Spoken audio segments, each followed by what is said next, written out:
Okay, let's try and get our heads around this. Yes. We trust someone with, well, everything, right? Joint accounts, loans, our whole life, basically. The whole shebang. Building a life, kids maybe, dealing with all sorts of crises together. Exactly. But then that same person feels something, a connection, a spark with someone else. And boom, suddenly it's betrayal, trust shattered. Right. It's like we've built this fortress around the idea that love belongs exclusively to two people. We call it monogamy. And anything outside that fortress, that's seen as, well, a problem, a failure. But what if the fortress itself, the whole idea, is actually the problem?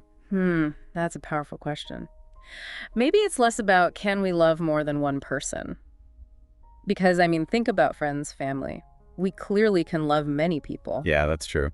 Maybe the real puzzle is why we've adopted this idea of love as like a limited resource, something you have to guard. Like a pie that gets smaller. Precisely. Monogamy's become this sort of sacred cow. Untouchable. But, if you actually dig into its origins, it wasn't born from some grand romantic ideal. Yeah. No, it was much more practical. Things like land ownership, making sure you knew who the father was for inheritance, stuff like that. Tradition isn't always truth. Okay. And that's what we do here. Welcome to the thinking stack. Where we use our 7-layer integrated thinking stack. Exactly. From biology right up to ethics to really dissect these established truths that kind of run our lives. We aim for cognitive clarity, keeping it grounded in reality, and sparking some ethical thinking. No fluff, just focused analysis. You got it. So today's focus, monogamy. This thing we're told is natural, noble, essential even. But is it really about love? Or is it, as I sometimes wonder, just romantic capitalism with better mood lighting? That's one way to put it. We're going to peel back those layers step by step. Biology, betrayal, patriarchy, parenting. Wiggle structures, even our own nervous systems. All of it. And we'll keep coming back to that core question. Are we actually ready to, consciously design our relationships? Build love systems that work for us? Or are we just stuck policing desire with rules that maybe don't fit anymore? That's the crux of it. All right, then, let's stack this. Starting with layer 1, cognitive cleanse. Right, layer 1. The goal here is simple. What's actually true? Forget wishes, fears, assumptions for a moment. Okay, so we're looking at first principles, anthropology, evolutionary biology. And even the messy stuff like infidelity statistics. Let's just clear the deck. First assumption to tackle is monogamy natural. Exactly. It's definitely normalized, deeply woven into how we think society should work. But inherent. Natural, that's a harder sell. How so? Well, think about those really old marriage contracts. Mesopotamia, like 2350 BC. They weren't love poems. No sonnets involved. Hardly. They were about land, lineage, livestock, like actual assets. Romantic love as the basis for marriage. That's a much, much newer idea, historically speaking. So if it wasn't always about love, what was the dominant model? You mentioned anthropology. Right. George Murdoch's ethnographic atlas is pretty eye-opening. He studied over 1,200 societies. Right. Only about 15% were strictly monogamous. The vast majority, around 85%, practiced polygyny, one man, multiple wives, or sometimes polyandry, or other flexible setups. 85%, that's huge. It is. Strict monogamy seems less like a human universal and more like something that really took hold with agriculture, inheritance laws, tax policies. Controlling paternity became much more economically important. It looks more like a cultural choice, not a biological command. Okay, history and anthropology suggest flexibility. What about our biology? Surely that points towards pairing up. Oh, absolutely. We definitely have a drive for pair bonding. The neurochemicals, oxytocin, vasopressin, dopamine, they help create those strong long-term connections. Which makes sense for raising kids, right? Yeah. They need a lot of care for a long time. Exactly. Stable partnerships offer a huge survival advantage for offspring. That drive is real. But does that bonding have to mean sexual exclusivity? Is our biology wired only for one partner at a time, sexually? That's the million-dollar question, isn't it? And the evidence for strict lifelong sexual exclusivity being our default setting is, well, weaker. Weaker how? Think about things like hidden ovulation in women or relatively large testicle size in men compared to body mass in the primate world. Okay, what does that suggest? Biologically, that often points towards sperm competition, meaning historically, females might have had multiple partners during a fertile period. Interesting. So maybe a mixed strategy. That's what many evolutionary biologists suggest, a kind of dual strategy. We bond for stability, for raising kids, but there's also this undercurrent, maybe a drive for sexual novelty or genetic diversity. So not necessarily one or the other. Right. David Barash, in The Myth of Monogamy, puts it bluntly. He says, basically, desire for multiple partners, natural. Strict monogamy, not so much. Yet we build our whole moral structure around it being natural. And then there's cheating. If monogamy is the ideal, why is infidelity so, well, common? That's the elephant in the room, isn't it? The General Social Survey, which relies on self-reporting, finds about 20% of men, 13% of women admit to it. And that's just who admits it. Exactly. Anonymized studies often push those numbers way higher, sometimes over 50%, depending on the study. Plus, look at attitudes changing. How so? Younger generations seem much more open. Polls show over half of Americans under 30 find open marriage acceptable, at least in principle. Infidelity isn't some fringe behavior, it seems almost baked into the system of supposed monogamy. So maybe monogamy isn't preventing betrayal, it's just setting up the expectation that then gets broken. That's a key insight. We really need to separate pair bonding, deep love, commitment from sexual exclusivity. They aren't the same thing. You can love someone deeply and still be attracted to others. Right. Commitment doesn't just switch off basic human responses. The mistake is thinking deep love should eliminate all other desires. And then there's jealousy. Yes, the green-eyed monster. Often seen as proof that non-monogamy is wrong. But what if jealousy isn't this infallible moral compass? Lisa Feldman Barrett's work is fascinating here. She argues emotions are constructed, like predictions based on past experience and cultural learning. Not hardwired reflexes. Not necessarily. Jealousy is your brain making a prediction. This situation feels like that time I felt threatened, abandoned, listless. It's built from learned stories. Which means yes, it can be unlearned, or at least understood differently. potentially, yes. Deconstructed, examined, maybe rebuilt into something more aligned with your current reality, not just old fears. Okay, so layer one summary. Monogamy seems more like a social script, not biological law. Polyamory and other forms have historical precedent, maybe even some biological resonance. Love seems abundant, maybe infinite, while fear and jealousy might be more trained responses. And infidelity is common enough to question the premise of strict monogamy working perfectly. We're wired for bonding, yes, but maybe also for novelty. Natural is flexible. Monogamy is the current interface. Maybe time for an upgrade check. Could be. Which leads us nicely into layer 2, moral intelligence. Right, moving from what's true to what's right. We need to stop just assuming monogamy equals virtue. And start asking tougher questions about power, patriarchy, maybe even possession disguised as purity. What's the genuinely ethical way forward in relationships, considering everyone's autonomy and well-being? We're pulling in feminist thought, decolonial views here. Absolutely. Let's take apart this idea of monogamy's moral superiority. Historically, it wasn't about enlightened love. It was often about control. Control of what? Primarily women's bodies and reproduction, ensuring paternity for inheritance, consolidating patriarchal power. A wife, historically, was often seen less as an equal partner, more as, well, a contracted vessel for legitimate heirs. That's a grim perspective. It's uncomfortable, but scholars like bell hooks have laid it out. Patriarchy teaches men domination is identity, women that submission is virtue. Monogamy fit neatly into that. It wasn't just about love, it was infrastructure. Precisely. Ensuring paternity, male ownership.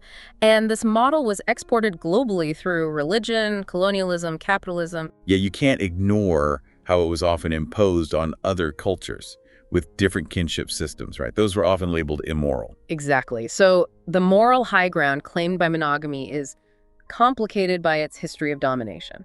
Okay, but what about chosen monogamy today, between equals? That can absolutely be ethical and fulfilling. The problem isn't choosing monogamy, it's compulsory monogamy, the societal message that it's the only valid or moral way. That creates a hierarchy. Definitely. Monogamous relationships get the good housekeeping seal of approval. Mature, stable, valid. Non-monogamous ones, often seen as confused, selfish, broken. That's not ethics, that's prejudice. And even within polyamory, ethics aren't guaranteed, right? You hear about couple privilege. Absolutely. Just having multiple partners doesn't make it ethical. You can easily replicate hierarchies, power imbalances, emotional manipulation. An established couple might treat other partners as secondary, disposable. So the structure itself isn't the magic bullet. Not at all. Real ethics, whether it's one partner or 5, comes down to practice. Are you operating with genuine, ongoing consent? Transparency?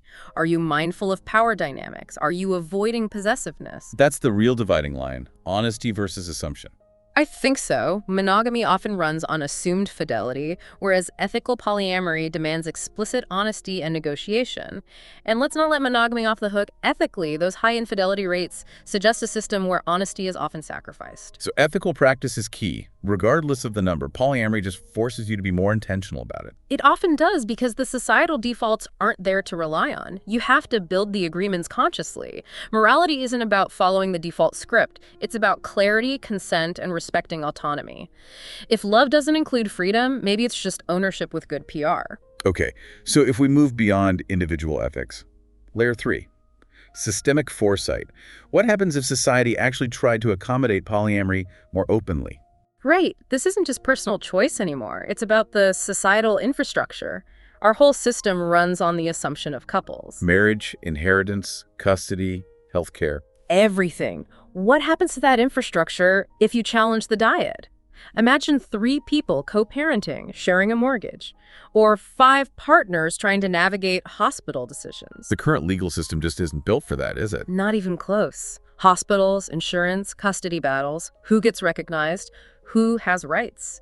If you're not legally married, your long-term partner could be treated as a stranger in a crisis. That's terrifying. It's a massive systemic failure. We see tiny steps like Somerville, MA recognizing multi-partner domestic partnerships, or some courts acknowledging more than 2 legal parents. So those are exceptions, right? Not the rule. Very much exceptions. Most poly families are in legal no man's land. So legally, a huge overhaul would be needed. What about socially? Family models. Potentially big shifts. Wider acceptance could mean more shared parenting, better resource pooling, stronger support networks for kids and elders. Maybe less reliance on the isolated nuclear family. But also more complexity. Conflict resolution, breakups. Definitely. More people means more potential friction points, more complex logistics. How do you dissolve a 5-person household equitably? The legal gray zones are huge. Could it force us to rethink family more broadly, though? Beyond just romance? That's the opportunity, I think. Legal adaptations for polyamory might push us towards recognizing chosen families, delinking caregiving from exclusive romance, building more inclusive kinship models overall. Polyamory could be a catalyst. So summing up layer 3. Legally, massive changes needed. Institutionally, a shift away from couple-centric thinking. Economically, potential for resilience, but also chaos without new frameworks. Culturally, a redefinition of family. And from a justice angle, a chance for broader inclusion of non-traditional relationships. Exactly. Polyamory doesn't just challenge personal relationships, it challenges society's entire operating system. Maybe an update is due. Okay, let's bring it back to the individual, to the body. Layer 4. Embodied insight. Ah, the nervous system, where the rubber meets the road. Right. You can understand all the theory, agree with the ethics, but then your partner goes on a date and your stomach ties itself in knots. That visceral reaction, it's powerful. Our nervous systems are fundamentally wired for survival, for attachment security. So that anxiety spike isn't necessarily a sign you're not cut out for this. Not always. It's often your system flagging a potential threat to connection based on past experiences or scarcity fears. Jealousy feels like truth, but it's often an interpretation. We talked about jealousy being constructed. Exactly. And neurobiologically, the bonding chemicals, oxytocin, dopamine, etc., they don't have a built-in limit of one. We can bond deeply with multiple people. Think about love for multiple children or close friends. So the brain can handle multiple attachments. It's the emotional programming that trips us up. Often, yes. It's like running new software on old hardware, as you said earlier.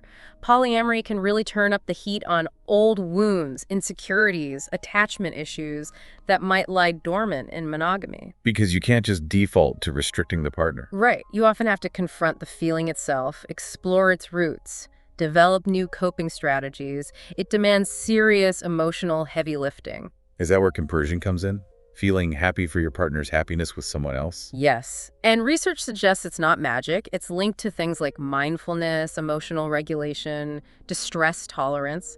It seems to be a skill you can cultivate. Not easy, I imagine. Definitely not easy. It takes conscious effort rewiring those default reactions. Polyamory isn't a cure for trauma or insecure attachment. It can actually amplify those things initially. Depending on your attachment style, secure, anxious, avoidant, Exactly. Anxious types might spiral, avoidant types might shut down, secure types might find it stretching but manageable. Jessica Fern talks about earned secure attachment in her book, Polysecure, the idea that security can be built through navigating these challenges. So polyamory can be like a relationship dojo, Yeah. forcing you to work on your emotional skills. That's a great way to put it. A nervous system dojo. You confront your patterns. The takeaway for layer 4, our nervous system prioritizes survival, but it's plastic. It can change. With emotional intelligence, self-awareness. We can evolve beyond ingrained fear responses. Polyamory becomes less about belief, more about deep nervous system work. Okay, practicalities. Layer 5. Human-centered design. How does this stuff actually play out with real people in the real world? Yeah, moving from the ideal to the actual. How do people behave, feel, resist, adapt? We see high interest, right? Surveys show lots of people are open to the idea of non-monogamy. Huge interest, especially younger folks. Over 50% under 30 find open marriage acceptable, lots exploring on apps, but actual adoption, much lower, maybe 4 for 5% of adults. Why the gap? Massive adoption friction. Stigma, fear, logistics, legal risks, the sheer emotional workload. It's a lot. And the world isn't really set up for it. Not at all. Think about all the invisible work monogamy automates. One set of in-laws, one anniversary, shared household assumptions. Societal autopilot. Exactly. Polyamory is manual mode. Explaining your setup to the school, the hospital, figuring out holidays, navigating breakups that affect multiple people. It requires constant debugging. And the default settings everywhere, forms, algorithms, the wedding industry, they reinforce the couple model. Totally. The user experience of society penalizes non-standard arrangements. Even dating apps can struggle with it. Plus, media portrayals are often Sensationalized, messy. the punchlines. Often, yeah, lacking nuance. And underneath it all, people have fundamental needs: validation, security, freedom, depth. Polyamory challenges the scarcity model of love, but that model is deeply embedded psychologically. So the resistance isn't purely logical. Often it's more psychosocial. Fear of loss, judgment, complexity, not feeling enough. It's a barrier of trusting yourself, your partners, society. So layer 5 takeaway. People often reject polyamory not because it's inherently wrong, but because it feels practically impossible or unsafe in a world designed for monogamy. The friction is immense: tech, bureaucracy, emotional UX, cultural norms, media, psychological wiring. The interfaces need rebuilding for the idea to feel accessible. Precisely. You adopt what feels safe and manageable, not just what seems intellectually appealing. Which brings us to layer 6, risk and resilience. What happens when things break? Because they do in any relationship model. Right, no model is foolproof. What are the specific failure points in polyamory, and what makes relationships endure? We hear about poly burnout. It's real. Emotional overextension, calendar nightmares, boundary confusion, the destabilizing effects of new relationship energy disrupting existing bonds. Love might be renewable, but time and emotional energy aren't infinite. But monogamy fails too, right? It's differently. Absolutely. Quietly, maybe. Resentment, affairs, growing apart, messy divorces. Both models break. The explosions just look different. A key risk in polyamory seems to be the lack of legal safety nets. Huge vulnerability. No legal recognition often means no rights in emergencies, custody battles, inheritance disputes, housing issues. You're navigating without a map in a legal wilderness. And worst case scenarios. Yeah. Beyond just breakups. Sadly, yes. Abuse, manipulation disguised as freedom, weaponized hierarchies where some partners have all the power, network collapses where one breakup triggers several. These aren't just theoretical risks. So how do poly relationships build resilience? Intentionality is key. Clear relationship agreements, regular check-ins, access to poly-aware therapists, peer support networks. Monogamy often relies on its simplicity and societal backing for resilience. Polyamory needs engineered resilience. Like building in safety features. Exactly. Thinking like Nassim Taleb about anti-fragility, can the system get stronger under stress? Can communication improve under tension? Can jealousy lead to growth? Can the network provide support during a crisis? That requires deliberate design. So layer 6. Failures look different. Betrayal, stagnation in monogamy versus burnout, legal invisibility in polyamories. Different risks, different exit strategies, different support systems, or lack thereof. Polyamory offers freedom, but demands structure to avoid collapse. Resilience needs design, not just hope. Well said. Which leads us to the final layer. Layer 7, execution engine. Okay, Enough theory. How do we actually do this? How do we build functional systems that work in real life? Right. Moving from what and why to how. Practical action, adaptation, building what works. Because just jumping in with good intentions often isn't enough. Definitely not. You need playbooks. Radical honesty protocols, maybe even written agreements, shared calendars aren't unromantic. They're necessary infrastructure, regular check-ins, meta conversations about the relationship itself. Emotional infrastructure needs scaffolding. Exactly. Tools like a relationship bill of rights or a jealousy roadmap can provide frameworks for navigating the complexity.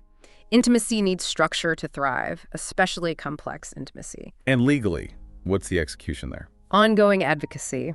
Groups like the Polyamory Legal Advocacy Coalition, PLAC, pushing for multi-partner domestic partnerships, non-discrimination laws, multi-parent custody rights, healthcare access reform. We need functional rights, not just marriage equality someday. Institutions need to catch up too. Okay. HR policies, schools. Absolutely. Updating policies to be inclusive, adding non-discrimination clauses, rethinking benefits for chosen families. The systems need to reflect the reality of diverse relationships. And culturally, how do we execute change there? Storytelling is huge. Better, more nuanced representation in media, education that discusses relationship diversity, destigmatizing it in therapy, workplaces. If people can't see it modeled realistically, it's hard to imagine living it. And on the individual level, how do people start? Micropilots. Start small. Iterate, adapt rules as you learn and grow. Figure out graceful ways to handle changes or even exits. Static rules create fragile love. So layer 7 execution. It's individual practice, communication, agreements, legal policy change, institutional reform, cultural reprogramming, and community support. It's prototyping at every level. Successful execution needs safety nets, feedback loops, and ongoing enthusiastic consent. Polyamory isn't just a preference, it's a system you actively build and maintain. Wow. Okay, so pulling it all together. Maybe the future isn't necessarily everyone being polyamorous, Probably not. but maybe it's about genuine pluralism, where different ethically practiced relationship styles are just valid choices, not prisons, not prescriptions. Where love is measured by capacity and care, not conformity. A final thought then, perhaps. Maybe the ultimate question isn't, is monogamy right or wrong, but rather, whatever relationship structure you choose, whatever you are building, what are its foundations? Is it built on honesty? Is it adaptable? Can it survive stress? Can it survive collapse? What are you building? That's a lot to think about. This has been The Thinking Stack. If this exploration sparked something for you, questions, challenges, new perspectives, please share it. Keep rethinking, keep stacking those layers. Stay brave, stay boundless, and yeah, stay honest.